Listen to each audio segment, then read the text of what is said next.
em Lucas capítulo 4, no versículo 35, o Senhor fala com os seus discípulos.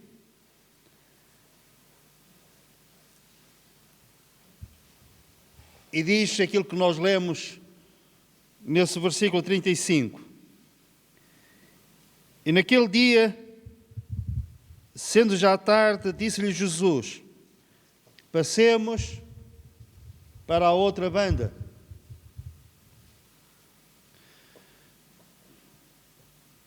Reparem que Jesus não disse: passai para a outra banda. Ele disse: passemos para a outra banda. Isto é sinal claro de que Jesus iria com eles. Daí, passemos para a outra banda. Obrigado. Um dia,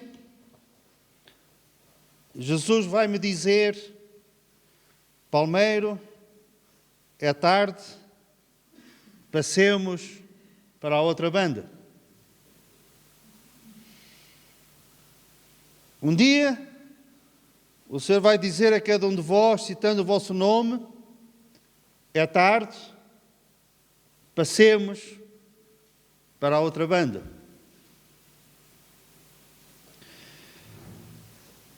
Refiro-me à passagem para a eternidade. Não sabemos quando é que vai ser, não sabemos em que moldes vai acontecer, mas a Bíblia entreabre uma porta e diz que a passagem para o outro lado é passar pelo vale profundo da sombra da morte. Isto é uma referência a um vale profundo que havia e há em Israel, onde o sol praticamente não consegue entrar. Nunca há ali uma luz clara.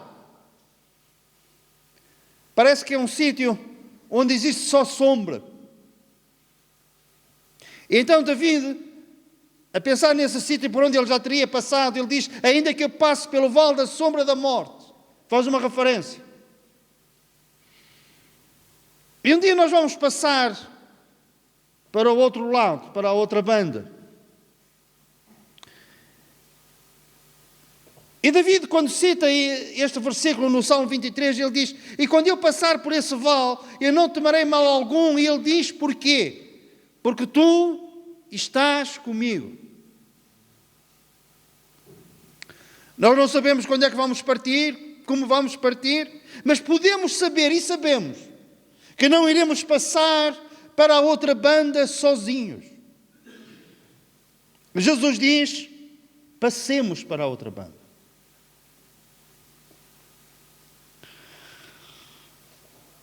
Uma das coisas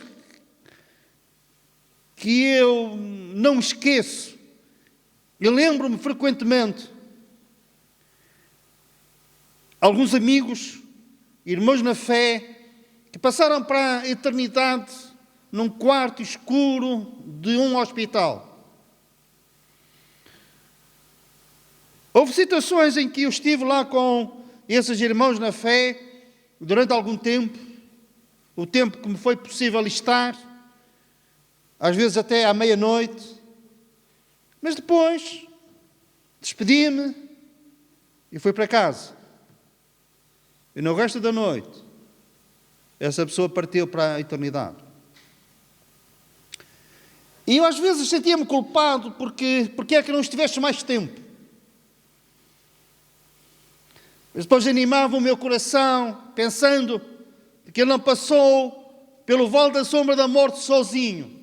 Eu não estava lá, não estavam lá familiares, não estavam lá amigos, mas estava um amigo mais chegado do que um irmão, o Senhor Jesus, que lhes disse: é tarde, passemos para a outra banda.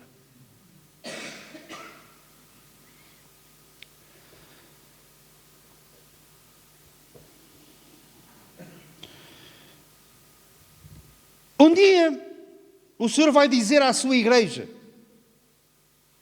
é tarde, Passemos para a outra banda.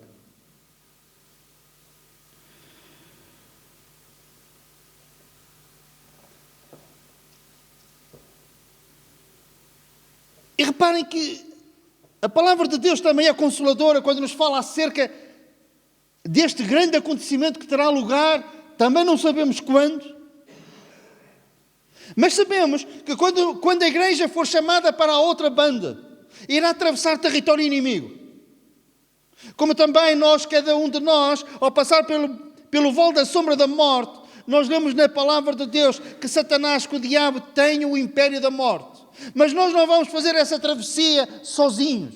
Ele está comigo, dizia David. Quanto à igreja, a igreja vai ao encontro do Senhor aos ares. E sabem o que há nos ares?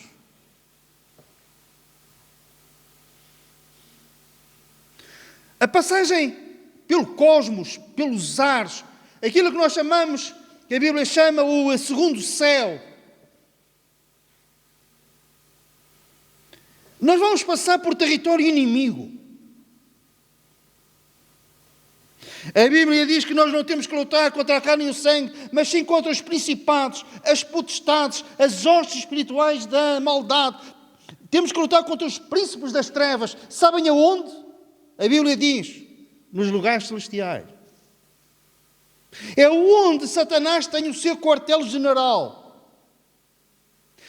E nós, para chegarmos à presença de Deus, para chegarmos ao terceiro céu, ao céu dos céus, nós temos que passar pelo primeiro e pelo segundo céu, onde está o quartel-general de Satanás. Os seus principados, as suas potestades estão lá. Mas Jesus, à sua igreja, ele não vai dizer, passai para a outra banda. Ele diz, passemos para a outra banda, porque ele virá, ele não vai enviar um anjo. O arcanjo Miguel virá, sim, lemos em 1 aos Tessalonicenses capítulo 4, a voz do arcanjo, a trombeta de Deus, a Sequinai glória, venha o exército celestial. Mas lemos também, ele mesmo virá, Jesus virá, e ele não vai deixar que a sua igreja atravesse essas regiões celestiais desamparada. O mesmo Jesus, diz a Bíblia, descerá do céu. O mesmo Jesus. Então, ele também, em relação à sua igreja, ele vai dizer, passemos para a outra banda.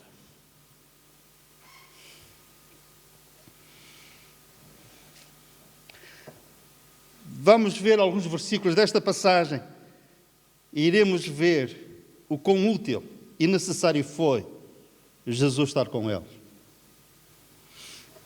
Mas depois desta passagem nós entramos num outro assunto. E no capítulo 5, versículo 1, nós lemos, e chegaram à outra banda do mar. E chegaram à outra banda. O Senhor diz a cada um de nós um dia, vai dizer, é tarde, passemos para a outra banda. E sabem uma coisa? E nós vamos chegar à outra banda. Nós vamos chegar ao outro lugar. Nós vamos chegar à presença de Deus. Porque o Senhor atravessará conosco o vale da sombra da morte. E nós chegaremos à outra banda. A igreja. Se as hostes espirituais da maldade dos príncipes das trevas, como lemos em Efésios capítulo 6, se eles pudessem impedir que a igreja subisse, eles iriam usar todos os dardos inflamados para derrubar a igreja nesta subida gloriosa, rumo à presença de Deus, rumo ao céu, à eternidade com Deus. Mas todas as armas forjadas contra nós e contra a igreja não prosperarão, não irão prevalecer. Porquê? Porque nós vamos passar para a outra banda, não sozinhos, mas com Jesus.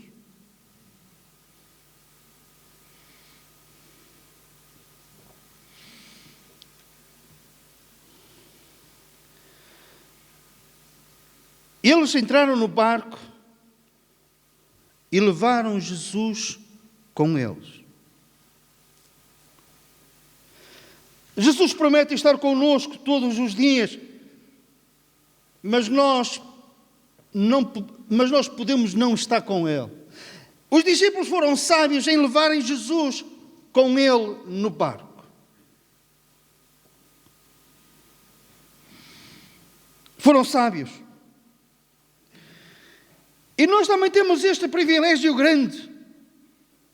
Porquê? Porque apesar de termos Jesus conosco, nós estamos sujeitos às tempestades da vida, como eles estiveram sujeitos nesta travessia para a outra banda. Nós lemos que levantou-se grande temporal de vento e subiam as ondas por cima do barco de maneira que já se enchia. Às vezes eu faço caminhadas junto ao mar, na praia, e o mar de Foradouro é um mar bravio, agressivo. Eu ponho-me sempre a uma certa distância. Mas quando às vezes eu olho lá para diante, eu imagino o que será uma tempestade no mar. Ondas, vento, água entrar no barco. E isso era uma tempestade a sério, porque o barco ia metendo água, quase que se enchendo. E um barco cheio de água, o que é que vai acontecer? Naufraga. Eles levaram Jesus com eles. E nós, em todas as situações da vida, nós podemos levar Jesus connosco. Antes de entrarmos numa sala de operações, nós podemos dizer: Senhor, vem comigo. Ao assentarmos-nos na nossa mesa para fazermos um exame que pode decidir o nosso futuro, nós podemos dizer: Senhor, Jesus, vem comigo.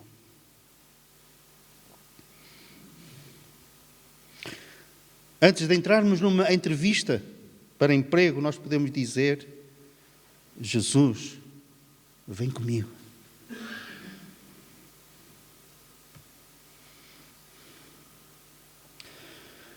Podemos estar na última etapa da vida e podemos dizer: Senhor, preciso de Ti, vem comigo. Eu ontem fui visitar o irmão Vieira. Ele veio passar o fim de semana à casa. Eu fui à casa dele visitá-lo. Mas, eu confesso-vos, eu ia desolado. Tinha vindo de visitar a minha mãe, que não me reconheceu. E de lá fui visitar o irmão Vieira. Só que no dia anterior tinha recebido uma notícia da parte da esposa dele, dizendo-lhe que ele iria sair de Valadares e iria para Vila Flor. Sabem onde fica Vila Flor? Fica perto de Bragança. De manhã ele vai para Bragança. Ela disse-me que ele ficou arrasado. E eu estacionei o carro junto à casa dele e fiquei uns tempos parado no carro. E eu interrogava-me e perguntava: mas o que é que eu lhe vou dizer? Ele não consegue expressar-se, fala, mas nós não entendemos. Tenho o braço direito completamente paralisado, a esposa desolada. E eu ia lá fazer o quê?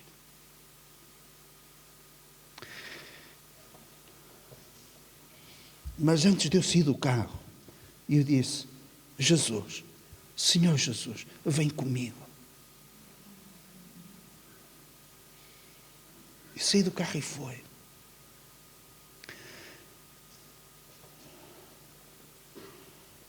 E foi bom ter estado lá. Não vou entrar em pormenores, são coisas pessoais, são coisas deles e minhas. Mas foi bom ter estado lá. E eu acredito plenamente que o que fez a diferença face ao meu estado de ânimo foi eu ter dito: Senhor Jesus, vem comigo. Quero-te levar comigo.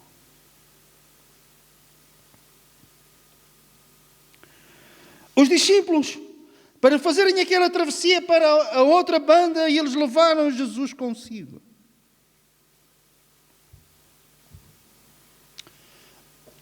Mas agora atentem, isto é doutrina, isto é teologia.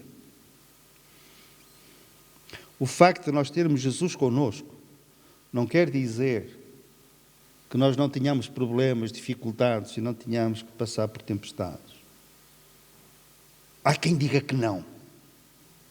Eu digo que sim. E a palavra de Deus diz que sim. Jesus estava ali, com eles. E eles tinham convidado Jesus a entrar com eles no barco e Jesus entrou. E mesmo assim levanta-se uma tempestade desta natureza.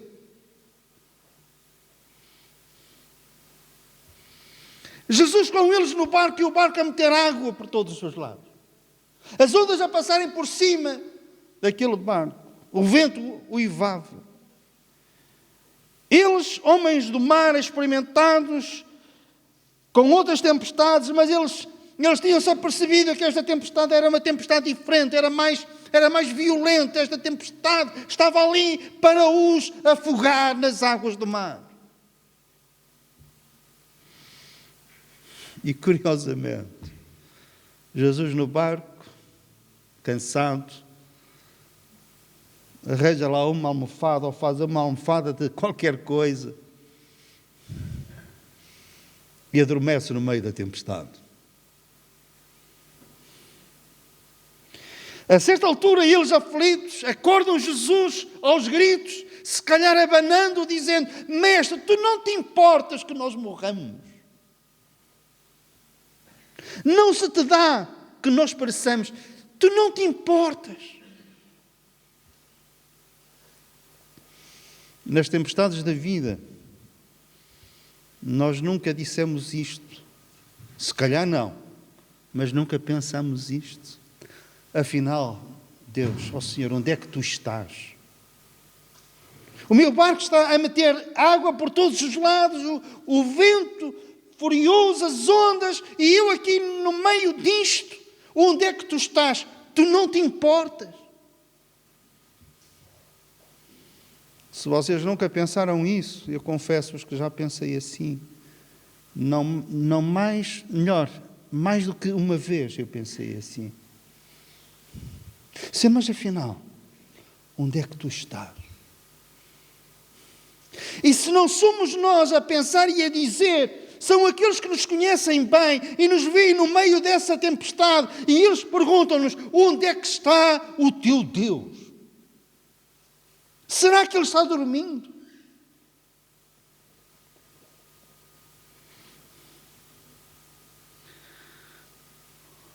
Três irmãos: Lázaro, Marta e Maria, viviam em Betânia. Jesus visitava aquela casa. Lemos que Jesus amava a Lázaro, a Maria e a Marta. Quando ele precisava de uma pausa no seu ministério, para onde é que ele ia? Para Betânia. Lázaro adoece. As irmãs mandam um recado a Jesus. Não citam o nome de Lázaro, não era preciso. Senhor, aquele que tu amas está doente. E o que levou a este recado é perguntou: mas apenas isto? Eu não vou dizer que é Lázaro que está doente. Não é preciso dizer o nome dele. Basta dizeres isto: Senhor, aquele que tu amas está doente. E o homem lá foi ter com Jesus e disse-lhe isto: Senhor, aquele que tu amas está doente. Voltou para Betânia e as irmãs perguntaram: tu encontraste? Sim. O que é que tu lhe disseste? Aquilo que vocês disseram para eu dizer. O que é que tu disseste a Jesus? Olha, disse-lhe apenas isto: aquele que tu amas está doente. E elas ficaram sossegadas. Mas, à medida que as horas iam passando, elas começaram a ficar apreensivas. Porque Lázaro, o seu irmão, estava a piorar.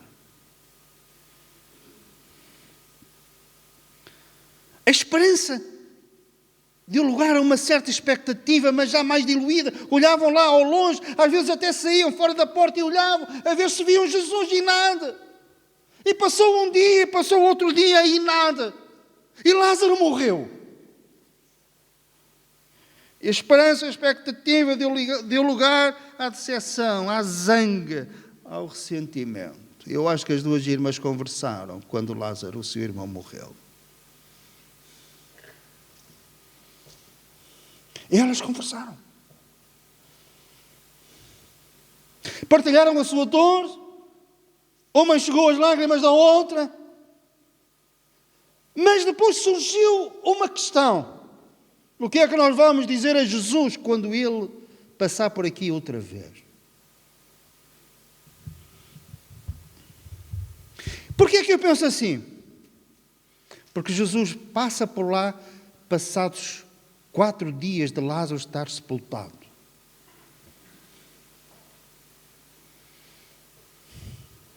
E as irmãs tinham combinado uma coisa: ele não vai ficar sem nada.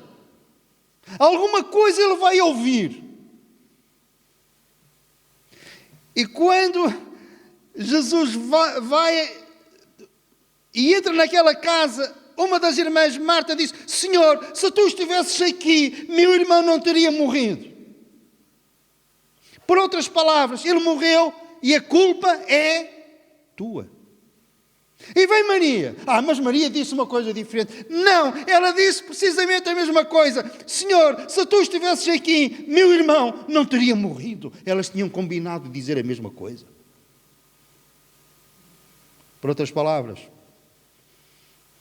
tu não te importaste.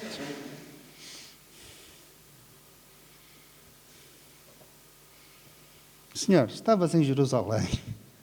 De Jerusalém a Betânia são 15 quilómetros, se for lá por outras estradas, por outros caminhos naquela altura, seria o máximo 20 quilómetros. 20 quilómetros naquele tempo, fazer 20 quilómetros a pé, não era nada. Nós, mesmo habituados a andar de carro, nós fazemos 20 quilómetros a pé num dia. E Jesus vai lá passados, provavelmente 5 dias, porque Lázaro já tinha sido sepultado há 4. Portanto, ele tinha morrido pelo menos há 5 dias. E vens agora.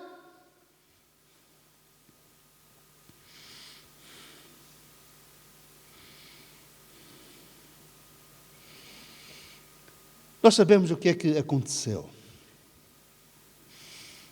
Jesus disse-lhes: se creres, verás a glória de Deus. E Jesus aproxima-se do sepulcro e quando ele vai caminhar para lá, foi aí que uma das irmãs lhe disse: Senhor, não faças nada. Quando Jesus disse: tirai a pedra, Senhor, tirar a pedra. Já está em decomposição, já cheira mal.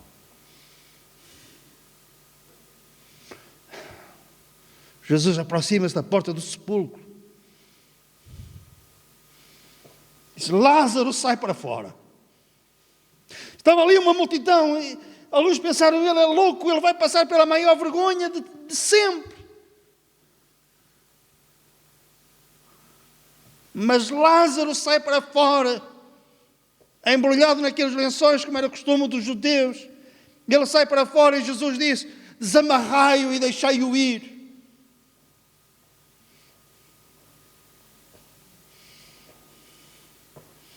Um dia, quando Jesus vier arrebatar a sua igreja, os que morreram em Cristo vão ressuscitar. E deixar-me aplicar aquele versículo. E aqueles que ouvirem a voz do Filho do Homem ressuscitarão. E um dia, se nós, entretanto, já tivermos passado para a outra banda, quando o Senhor vier, Ele vai citar o nosso nome e vai dizer: sai para fora, sai para fora, sai para fora. E nós sairemos para fora. Não. Vai ser necessário citar o nosso nome. Sabem porquê? Porque se Jesus apenas tivesse dito: sai para fora, todos aqueles que estavam sepultados ali sairiam para fora. Quem sabe, em todos os cemitérios do mundo sairiam para fora. Por isso o Senhor disse: Lázaro, és tu que sais, sai para fora. A filha de Jairo: menina, a ti te digo, levanta-te, a ti és tu, menina. Porque se ele dissesse: menina, levanta-te, todas as meninas estavam sepultadas e iriam ressuscitar. Encontrou o filho da viúva de Naim e o Senhor toca no caixão e diz: jovem, a ti te digo, levanta-te. É a ti, és tu, jovem. Porque se ele dissesse, jovem, levanta-te, todos os jovens se iriam levantar. É a ti, és tu. Tu é que te vais levantar.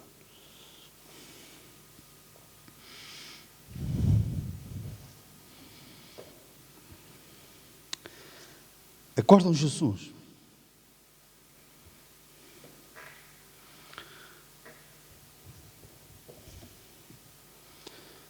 E Jesus põe-se de pé,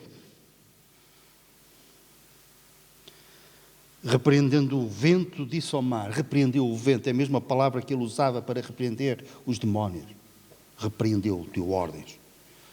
O príncipe das potestades do ar levantou aquela tempestade para matar os discípulos e afogar Jesus. Foram repreendidos. Cala-te, aquieta-te. E o vento se aquietou e houve grande bonança. Nesta grande bonança, não somente houve calmaria, o mar transforma-se num lago, mas há silêncio.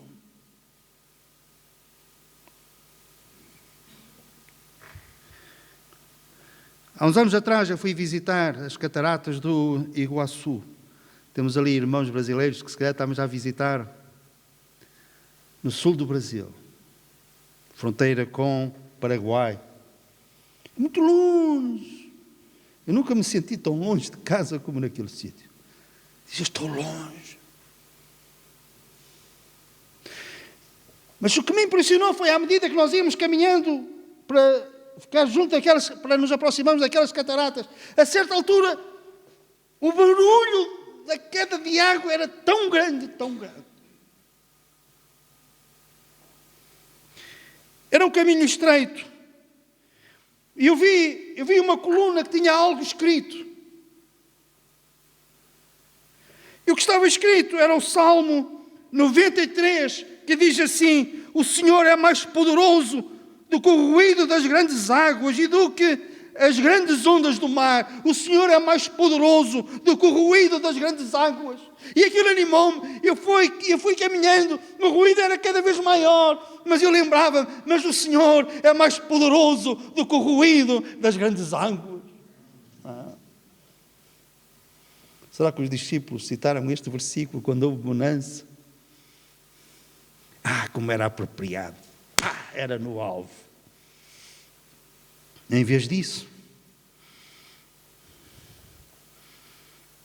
quem é este que até o vento e o mar lhe obedecem? Mas, afinal, com quem é que nós estamos a lidar? Quem é este? Eu tive o cuidado de ver os milagres que o Senhor tinha feito antes de acalmar esta tempestade. E os discípulos estavam presentes quando esses milagres foram feitos. Eu vou citar, por ordem. Jesus está numa sinagoga e os discípulos estão lá com ele. E há um endemoninhado que se manifesta. Coisa dura, bravo. E o Senhor repreendeu os demónios e o homem ficou bem. A sogra de Pedro estava doente, uma febre alta. E Pedro leva a malta toda lá para a casa da sogra para comerem. Quer dizer, a sogra de cama e ele leva a malta toda. Quem é que ia cozinhar? Uma casa pequena, ela acamada, febre alta, diz a Bíblia.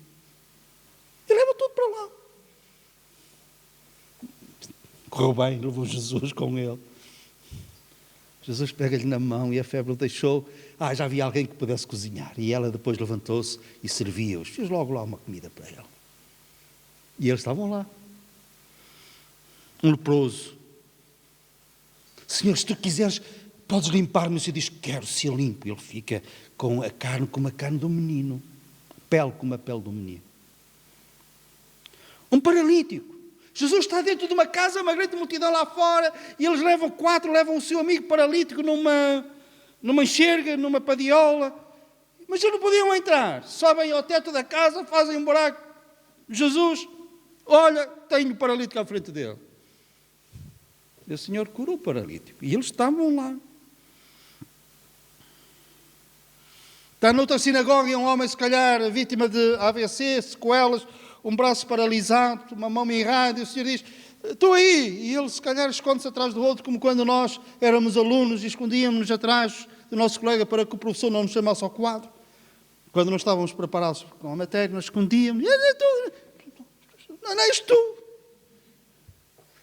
És tu que vem para o meio. Aquele homem que se quis esconder a vida toda, depois tinha a mão meio errada, agora ele está no meio. E Jesus diz, estende a tua mão. Estende a mão, mas como é que ele pode estender a mão se ele tem a mão paralisada? Estende a mão. E ele estende a mão. E eles estavam lá, os discípulos. E agora o vento, nem uma brisa. O mar, nem uma ondinha. Quem é este? Este é o Senhor que criou os céus e a terra. É aquele que falou e tudo apareceu. Ele é aquele que no princípio disse para que as águas se juntassem e as águas se juntaram. Ele é o mesmo que disse haja luz e houve luz. Ele é aquele que fez separação entre águas e águas. Ele é aquele que tem todo o poder nos céus e na terra. É aquele que tudo fez. E todas as coisas subsistem por Ele. Ele é esse. E eles perguntaram, quem é este?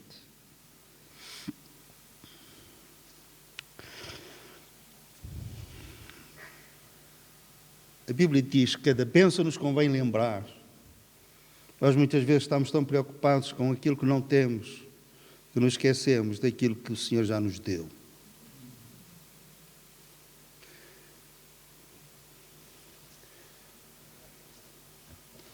Ocupamos o nosso pensamento com o que não temos, esquecendo-nos dos milagres que o Senhor já fez. Mas o Senhor também lhes disse, porque sois tão tímidos, ainda não tendes fé, isto é, depois de tudo isto que vós já viste, ainda não tendes fé, ainda não sabeis quem eu sou.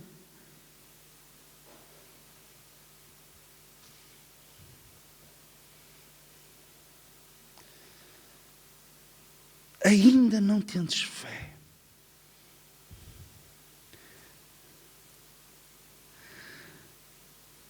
Venha o que vier, aconteça o que acontecer. O Senhor está conosco no barco. E mesmo que nós pensemos que Ele não se importa, isso não é verdade. Ele diz que conhece o nosso assentar e o nosso deitar. Tem contados todos os cabelos da nossa cabeça. A Bíblia diz que, mesmo que nós conseguíssemos subir até as maiores alturas, Ele estava lá. Se nós conseguíssemos descer às maiores profundidades da terra ou dos mares, Ele tinha lá chegado primeiro. E o Salmo 139, que é esse que estou a citar agora, diz que o Senhor tem contado os nossos dias. Às vezes nós ficamos surpreendidos quando temos uma notícia de que alguém faleceu. Ainda há pouco tempo eu fiquei chocado quando me disseram que um colega de Souto tinha morrido, provavelmente, portanto, com uma doença fulminante. Ficamos surpreendidos. Mas vocês pensam que alguém um dia vai dar uma notícia ao Senhor Jesus? Olha, sabes quem é que morreu? Ele sabe tudo a nosso respeito. Ele tem marcado no seu calendário quando é que nós vamos partir. Ele sabe os erros que nós cometemos na vida, que se calhar até vão apressar a nossa partida, mas Ele não vai ficar surpreendido com isso. É a presciência de Deus, é o conhecimento prévio de Deus. Ele nunca está demasiadamente ocupado para dizer, bem, tu vais agora passar para a outra banda, mas olha, foi num dia errado. Eu hoje não te posso acompanhar. Hoje tens que fazer, e todos aqueles que morrerem hoje têm que fazer a sua travessia sozinhos. Não é verdade. E Ele vai dizer sempre a cada um de nós: passemos para a outra banda. Ele vai dizer à sua igreja: passemos para a outra banda. Entretanto, seja qual for a situação, nós podemos dizer aquilo que Moisés também disse: Senhor, se tu não fores comigo, eu não saio daqui. Mas confiadamente podemos sair do carro e sabermos que Ele vai conosco.